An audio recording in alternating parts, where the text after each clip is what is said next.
जोहार साथियों, आज हम आप सबों के बीच पुनः एक नए टॉपिक के साथ उपस्थित हुए हैं।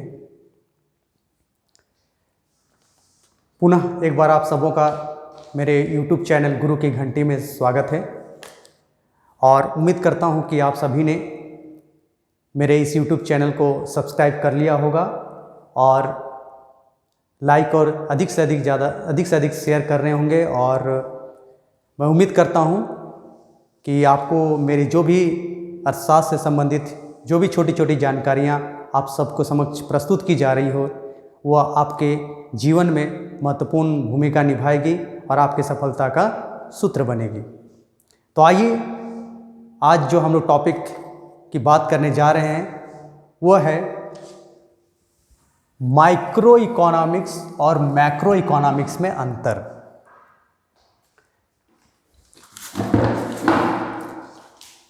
माइक्रो इकोनॉमिक्स को हिंदी में व्यष्टि अर्थशास्त्र कहा जाता है। माइक्रो इकोनॉमिक्स को हिंदी में व्यष्टि अर्थशास्त्र कहा जाता है और मैक्रो इकोनॉमिक्स को हिंदी में समष्टि अर्थशास्त्र कहा जाता है। माइक्रो व्यष्टि, मैक्रो समष्टि। साथियों, जैसा कि हम लोग अपने पूर्व की कक्षाओं में देखे हैं कि अर्थशास्त्र का जो प्रतिष्ठित अर्थशास्त्रियों के द्वारा जो क्षेत्र या विषय सामग्री जो निर्धारित की गई थी वो 5 भागों में बांटा गया था: उपभोग, उत्पादन, विनिमय, वितरण और राजस्व। उपभोग यानी कंजम्पशंस, उत्पादन प्रोडक्शन, विनिमय एक्सचेंज, वितरण डिस्ट्रीब्यूशन और राजस्व पब्लिक फाइनेंस या जिसे हम लोग लोक वित्त भी बोलते हैं। साथियों, जैसे जैसे समय बीतता गया और प्रतिष्ठित अर्थशास्त्रियों के बाद नव प्रतिष्ठित और आधुनिक अर्थशास्त्रियों का आगमन हुआ, वैसे वैसे अर्थशास्त्र का डिवीज़न या अर्थशास्त्र का जो विषय सामग्री था उसमें परिवर्तन आता गया। हालांकि जो प्राचीन अर्थशास्त्रियों ने जो दिया था उपभोग, उत्पादन, विनिमय, वितरण और राजस्व, ये जो विषय सामग्री है उन सभी वर्गीकरणों में समाहित है। अर्थशास्त्र के अध्ययन की जो 2 विधियां हैं, माइक्रो इकोनॉमिक्स और मैक्रो इकोनॉमिक्स, इसका जो प्रादुर्भाव हुआ वो सर्वप्रथम प्रयोग करने वाले व्यक्ति थे रैगनर फ्रिश। रैगनर फ्रिश ने 1933 ईस्वी में सर्वप्रथम अर्थशास्त्र को 2 भागों में बांटा था।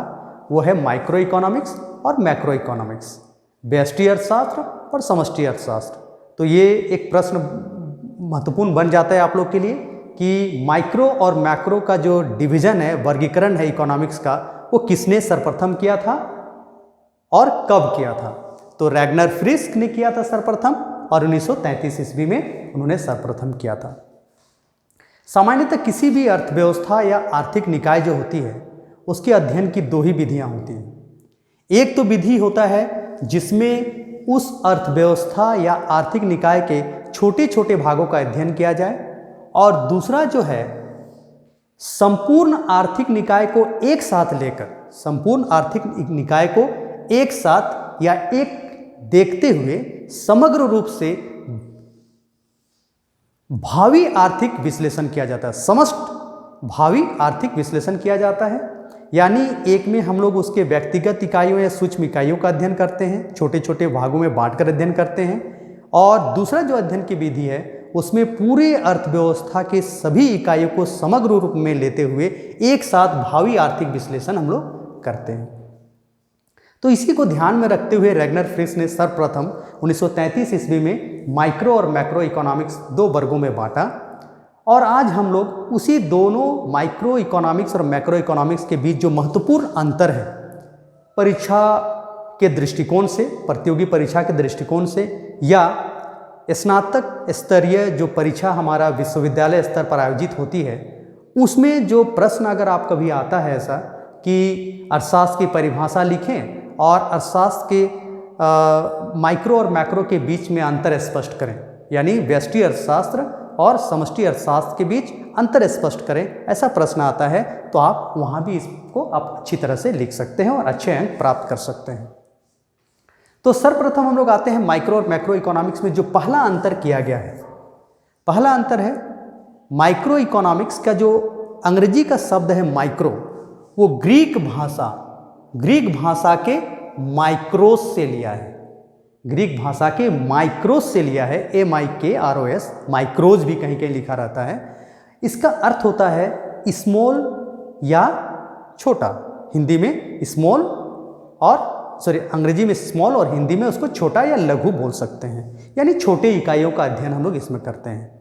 ग्रीक भाषा में जो मैक्रो है, मैक्रो इकोनॉमिक्स का जो मैक्रो टर्म है MACRO, मैक्रो, उसको ग्रीक भाषा में मैक्रोस या मैक्रोज कहते हैं, जिसका अर्थ होता है लार्ज या बड़ा, जिसका मीनिंग होता है लार्ज या बड़ा, अर्थात जिसमें समग्र इकाइयों को हम लोग एक साथ लेकर अध्ययन करते हैं। दूसरा जो अध्ययन का आधार रखा गया है वो है, जैसा कि आप लोग देख रहे हैं, माइक्रो इकोनॉमिक्स में व्यक्तिगत आर्थिक इकाइयों का अध्ययन किया जाता है, व्यक्तिगत आर्थिक इकाइयों का अध्ययन किया जाता है, और वहीं मैक्रो इकोनॉमिक्स में समग्र इकाई का अध्ययन किया जाता है, यानी संपूर्ण अर्थव्यवस्था को लेते हुए समग्र इकाइयों या एग्रीगेट जो हमारा कंसेप्ट होती है उसको हम लोग एक साथ लेकर अध्ययन करते हैं। अगर देखा जाए माइक्रो इकोनॉमिक्स का जो विषय वस्तु है वो क्या है, जैसे व्यक्तिगत कीमत के बारे में अध्ययन करना, व्यक्तिगत उपभोग के बारे में अध्ययन करना, व्यक्तिगत उत्पादन के बारे में अध्ययन करना, व्यक्तिगत मांग के बारे में अध्ययन करना। वहीं अगर हम लोग देखते हैं मैक्रो इकोनॉमिक्स का, तो मैक्रो इकोनॉमिक्स में जो है सामान्य मूल्य स्तर के बारे में अध्ययन करना या जनरल प्राइस लेवल के बारे में अध्ययन करना, टोटल एक्सपेंडिचर, टोटल प्रोडक्शन या कुल उत्पादन, और राष्ट्रीय आय या नेशनल इनकम के बारे अगर हम लोग अध्ययन करते हैं तो वो किसका भाग हो जाएगा, मैक्रो इकोनॉमिक्स का भाग हो जाएगा। जैसे हम लोग राष्ट्रीय आय का अध्ययन कर रहे हैं तो समष्टि अर्थशास्त्र या मैक्रो इकोनॉमिक्स का भाग है, तो वहीं अगर हम लोग व्यक्तिगत आय का अध्ययन करेंगे यानी पर कैपिटल इनकम के बारे में बात करेंगे तो वो किसका पार्ट हो जाएगा, माइक्रो इकोनॉमिक्स का पार्ट हो जाएगा। अगला अंतर करते हैं।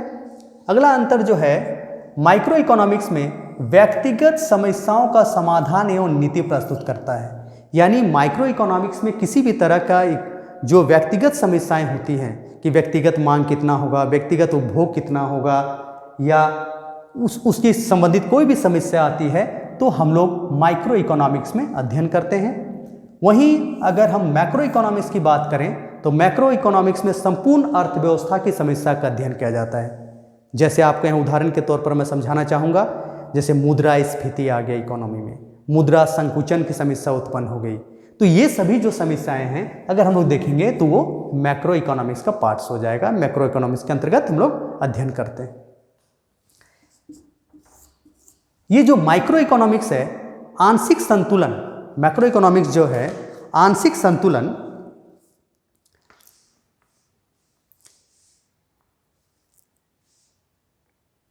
मतलब मैक्रो इकोनॉमिक्स में हम लोग आंशिक संतुलन की बात करते हैं और मैक्रो इकोनॉमिक्स में हम लोग सामान्य संतुलन की बात करते हैं। मैक्रो इकोनॉमिक्स में सामान्य संतुलन की बात करते हैं।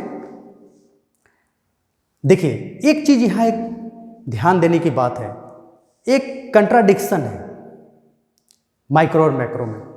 जैसे अगर एक व्यक्ति अगर बचत करता है, अगर सब उदाहरण के तौर पर लिए, जैसे मैं अगर इकोनॉमी में बचत करता हूँ तो ये अर्थव्यवस्था के दृष्टिकोण से अच्छा है, कहा जाता है कि सब प्रत्येक व्यक्ति को बचत करना चाहिए, और बचत करने से क्या होता है आगे चलकर मैं उस बचत का प्रयोग अपने किसी उत्पादक उद्देश्य या भावी पूंजी निर्माण में मैं कर सकता हूँ, आगे पूंजी निर्माण में उसका कर सकता हूँ, और ये इकोनॉमी के लिए अच्छा है। लेकिन वहीं अगर मान लीजिए, थोड़ी देर के लिए सोचिए, सभी व्यक्ति बचत करना शुरू कर दें, इकोनॉमी में अर्थव्यवस्था के सभी व्यक्ति अगर बचत करना शुरू कर दें तो ये अच्छा नहीं माना जाता है, क्योंकि अगर सभी व्यक्ति बचत कर देंगे तो बचत करने से पूंजी निर्माण में कमी आएगी, पूंजी निर्माण में कमी आएगी तो आगे चलकर कहीं न कहीं निवेश में कमी आएगा, और फिर आगे एक कुचक्र शुरू हो जाएगा और इकोनॉमी के लिए वो हानिकारक होगा। इसलिए देखिए एक विरोधाभास है, माइक्रो इकोनॉमिक्स में हम लोग एक व्यक्ति के बचत करने की बात करते हैं जो कि अच्छा चीज़ है, और मैक्रो इकोनॉमिक्स में देखा जाए तो सभी व्यक्ति बचत करते हैं, तो ये मैक्रो इकोनॉमिक्स का पार्ट है, बट इसे अच्छा नहीं माना जाता है।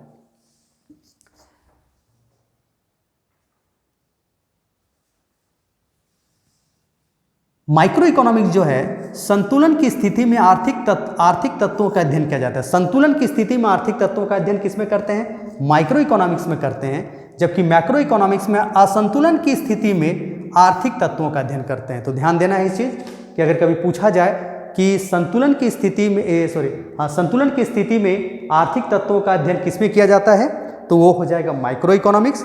और मैक्रो इकोनॉमिक्स में क्या हो जाएगा? असंतुलन की स्थिति में जब हम लोग आर्थिक तत्वों का अध्ययन करते हैं तो वो क्या पार्ट हो जाएगा? मैक्रो इकोनॉमिक्स का पार्ट हो जाएगा। माइक्रो इकोनॉमिक्स जो है बेसिकली जो अध्ययन करता है वो किसी भी वस्तु की कीमत या व्यक्तिगत इकाइयों की कीमत का निर्धारण की बात करता है, कितना कीमत होना चाहिए। इसीलिए इस माइक्रो इकोनॉमिक्स को कीमत सिद्धांत या कीमत विश्लेषण भी कहा जाता है। और ये प्रश्न पीजीटी जो पोस्ट ग्रेजुएट टीचर जो झारखंड सरकार के द्वारा पहली बार आयोजित की गई थी, उसमें ये प्रश्न पूछा गया था कि कीमत सिद्धांत किसका नाम है, माइक्रो इकोनॉमिक्स का या मैक्रो इकोनॉमिक्स का। तो कीमत सिद्धांत या प्राइस थियरी अगर क्वेश्चन आए तो आप कह सकते हैं कि वो माइक्रो इकोनॉमिक्स को कहते हैं।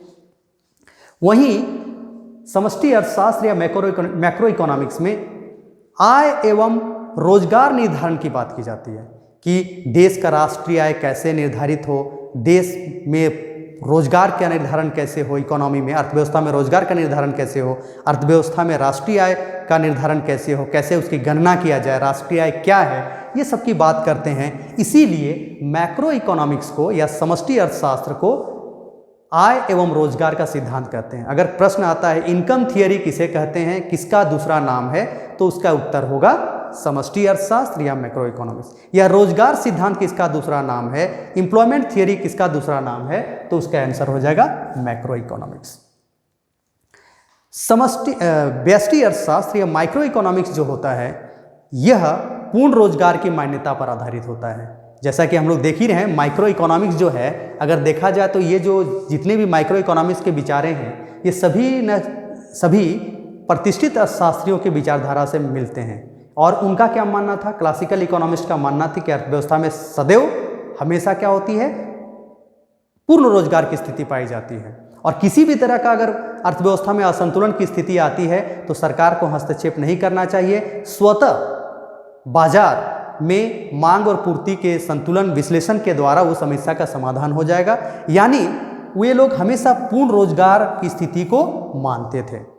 जबकि मैक्रो इकोनॉमिक्स जो है वो अल्प रोजगार की मान्यता पर आधारित है, यानी अंडर एम्प्लॉयमेंट की मान्यता पर आधारित है। यानी अर्थव्यवस्था में अगर कभी भी संतुलन की स्थिति आती है तो वो अल्प रोजगार की अवस्था में होती है और हमें पूर्ण रोजगार की प्राप्ति की ओर जाने का प्रयास करना चाहिए, जिसे हम लोग इकोनॉमिक डेवलपमेंट भी कहते हैं।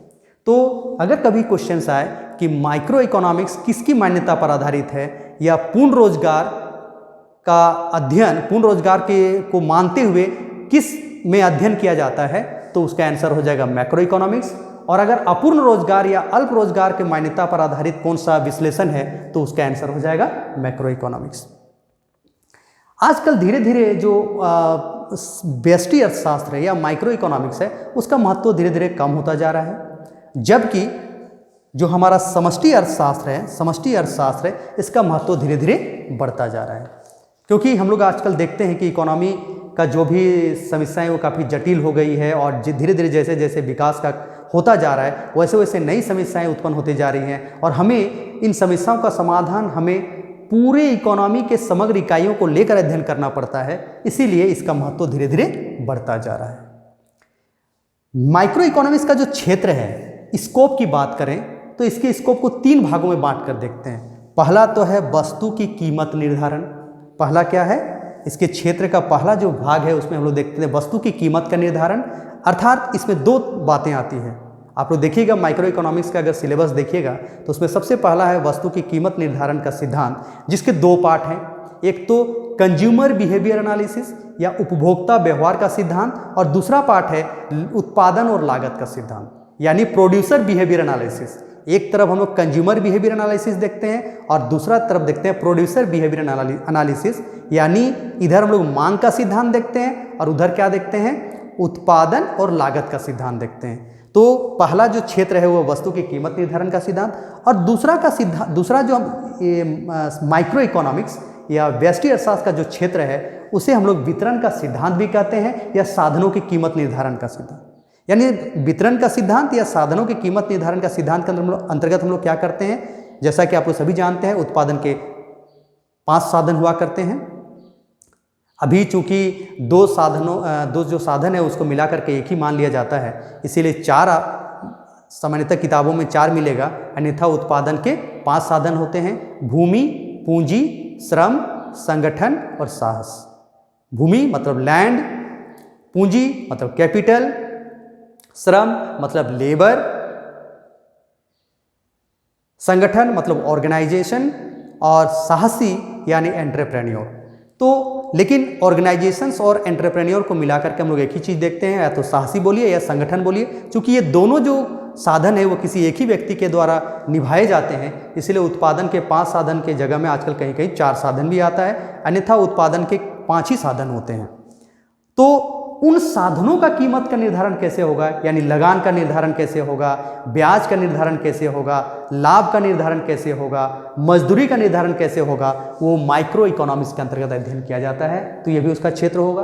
और तीसरा जो हम लोग देखते हैं आर्थिक कल्याण का सिद्धांत, यानी जितने भी इकोनॉमिक वेलफेयर थियरीज हैं वो भी माइक्रो इकोनॉमिक्स के अंतर्गत ही देखा जाता है। अब हम लोग आगे देखते हैं मैक्रो इकोनॉमिक्स का स्कोप या क्षेत्र कौन कौन सा है। तो मैक्रो इकोनॉमिक्स का जो क्षेत्र है उसको 5 भागों में बांटा जा सकता है। चूंकि यहाँ जगह कम थी इसलिए मैं आपको बता दे रहा हूँ मैक्रो इकोनॉमिक्स को कितने क्षेत्रों में बांटा जा सकता है, 5। तो जो पहला क्षेत्र है इसमें हम लोग राष्ट्रीय आय और रोजगार के सिद्धांत को देखते हैं। आप लोग देखिएगा मैक्रो इकोनॉमिक्स का अगर सिलेबस या किताब देखते हैं तो सबसे पहला जो पार्ट है वो है राष्ट्रीय आय एवं रोजगार का निर्धारण या सिद्धांत। दूसरा देखिएगा आर्थिक विकास का सिद्धांत, और तीसरा है सामान्य कीमत स्तर का सिद्धांत। ये हो गया आर्थिक विकास का सिद्धांत और तीसरा हो गया सामान्य कीमत स्तर का सिद्धांत, यानी जिसमें आप लोग देखते हैं जो मुद्रास्फीति और मुद्रा संकुचन जो समस्याएं आती हैं, सामान्य कीमत स्तर का जो सिद्धांत है इसमें अगर आप लोग देखिएगा तो सामान्य कीमत स्तर सिद्धांत में 2 तरीके हम लोग देखते हैं, एक तो उपभोग फलन और दूसरी तरफ हम लोग देखते हैं निवेश फलन। यानी उपभोग से संबंधित जितने भी गुणक वगैरह ये सब आते हैं और इधर निवेश में जो है वो सभी हो जाएगा सामान्य कीमत स्तर के सिद्धांत में हम लोग देखते हैं।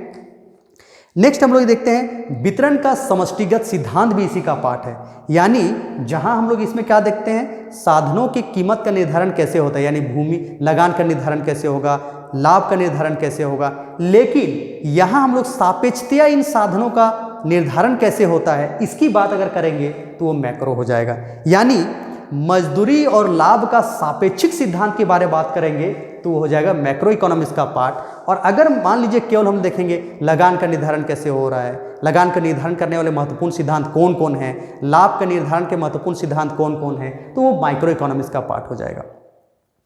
दूसरी बात अगर हम लोग देखेंगे तो आर्थिक विकास का जो सिद्धांत है इसमें देखिएगा कहीं ना कहीं हम लोग जो मनी इन्फ्लेशन जो पार्ट है वो पार्ट को हम लोग इसमें देखते हैं।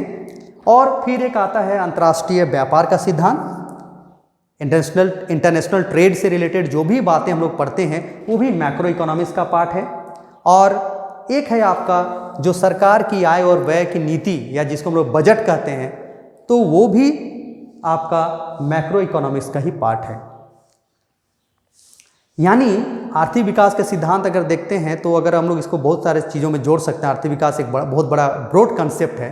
तो इसमें आप लोग देखते हैं जितने भी बैंकिंग सेक्टर्स भी आते हैं वो कितना उनके जो क्या है अवधारणाएं हैं, उनका क्या योगदान है, कमर्शियल बैंक इनको कहते हैं, केंद्रीय बैंक कौन है, ये सभी आपका मैक्रो इकोनॉमिक्स के क्षेत्र का पार्ट है।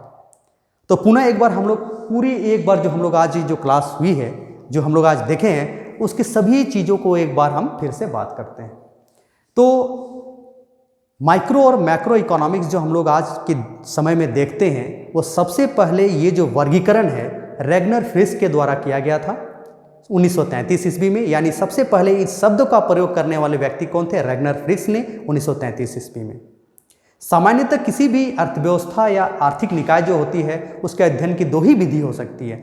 एक विधि वो होगी जिसमें हम उसके छोटे छोटे व्यक्तिगत इकाइयों का अध्ययन करेंगे, और दूसरा जो होगा समष्टिगत, यानी अर्थव्यवस्था के समग्र इकाइयों को लेकर संपूर्ण रूप से भावी आर्थिक विश्लेषण का अध्ययन करेंगे, तो वो हो जाएगा मैक्रो। यानी पहले वाला जो विधि है वो माइक्रो हो गया और दूसरे वाला विधि हो गया वो मैक्रो हो गया।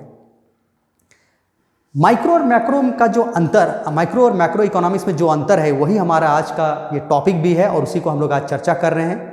तो एक संक्षेप में जो हमने आज पूरी बातें कही उनको बताते हैं कि माइक्रो इकोनॉमिक्स ग्रीक भाषा के माइक्रोस से बना है, जिसका तात्पर्य होता है स्मॉल या छोटा, लघु या छोटा, यानी अर्थव्यवस्था के छोटे छोटे इकाइयों का लेकर अध्ययन जब हम लोग करते हैं तो माइक्रो इकोनॉमिक्स हो जाती है। मैक्रो का जो वर्ड है इंग्लिश का मैक्रो, वो ग्रीक भाषा के मैक्रोस से बना है, जिसे मैक्रोज भी कहीं कहीं लिखा रहता है, जिसका अर्थ होता है लार्ज या बड़ा। यानी जब हम लोग बड़े बड़े इकाइयों या बड़े इकाई समूहों को लेकर जब इकोनॉमी का अध्ययन करते हैं तो हो जाएगा मैक्रो। जहां माइक्रो इकोनॉमिक्स व्यक्तिगत कीमत, व्यक्तिगत उत्पादन, व्यक्तिगत उपभोग, व्यक्तिगत मांग या व्यक्तिगत आय का अध्ययन करता है, वहीं दूसरी ओर मैक्रो इकोनॉमिक्स जो है कुल मांग, कुल उत्पादन, कुल उपभोग और राष्ट्रीय आय का अध्ययन करता है। माइक्रो इकोनॉमिक्स में व्यक्तिगत आर्थिक इकाइयों को लेकर अध्ययन किया जाता है, जबकि इसमें समग्र इकाइयों को लेकर अध्ययन किया जाता है मैक्रो इकोनॉमिक्स में। एक अंतर यह है कि जो माइक्रो इकोनॉमिक्स है वो आंशिक संतुलन विश्लेषण है, यानी अन्य बातों के समान रहने पर किसी एक चीज में परिवर्तन होने से उसका अर्थव्यवस्था पर क्या प्रभाव पड़ता है उसके बारे में अध्ययन करते हैं। यानी आंशिक संतुलन विश्लेषण कौन है? Micro economics. और सामान्य संतुलन विश्लेषण इसलिए इसमें कहते हैं जिसमें अर्थव्यवस्था के सभी चरों को एक साथ लेकर जब हम लोग उसका अर्थव्यवस्था पर क्या प्रभाव पड़ रहा है उसका अध्ययन करते हैं, इसीलिए उसको कहते हैं सामान्य संतुलन विश्लेषण। याद रखिएगा ये क्वेश्चन इंपॉर्टेंट है। माइक्रो इकोनॉमिक्स आंशिक संतुलन विश्लेषण है, जबकि मैक्रो इकोनॉमिक्स सामान्य संतुलन विश्लेषण है।